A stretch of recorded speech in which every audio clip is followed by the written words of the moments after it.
Bakı Ağır Cinayətlər Məhkəməsində hakim Elmin Rüstəmovun sədrliyi ilə paytaxtda qardaşı oğlunu qətlə yetirməkdə təqsirləndirilən Babək İbadovun cinayət işi üzrə məhkəmə prosesi keçirilib. Yadınızdadır, əmi öz qardaşı oğlunu öldürmüşdü.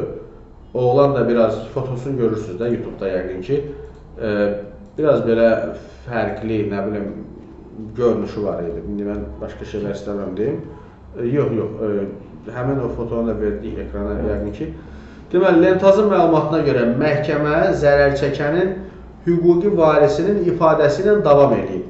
Zərərçəkənin hüquqi varisi olan anası təqsirləndirilən şəxsdən, yəni öz qaynından şikayətçi olmadığını bildirib. Yasin Mingəçevir Universitetində qiyabi təhsil alırdı. Tətil üçün evə gələcəkdi, amma gəlib çıxmadı. Mən yol pulu göndərdim, ona mənə dedi ki, Şamaxıya gəlirəm, əşyalarımı qablaşdırmışam. Sonra onun Instagramdakı paylaşımından məlum oldu ki, o Türkiyəyə gedib. Ağlaya-ağlaya qaynlarıma zəng elədim ki, Yasin evə gəlmədi.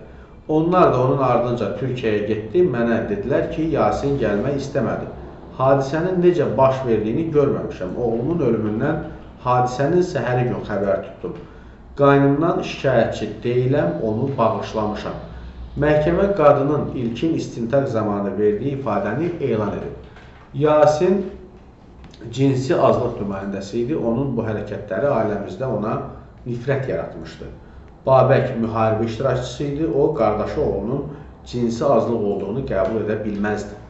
Növbəti proses, dəyərli izləyicilər, 4 mart 17:30-a təyin olunub və qeyd edilir ki, qətlə yetirilən Rüzgar ləqəbli Yasin İbadov LGBT nümayəndəsi olub.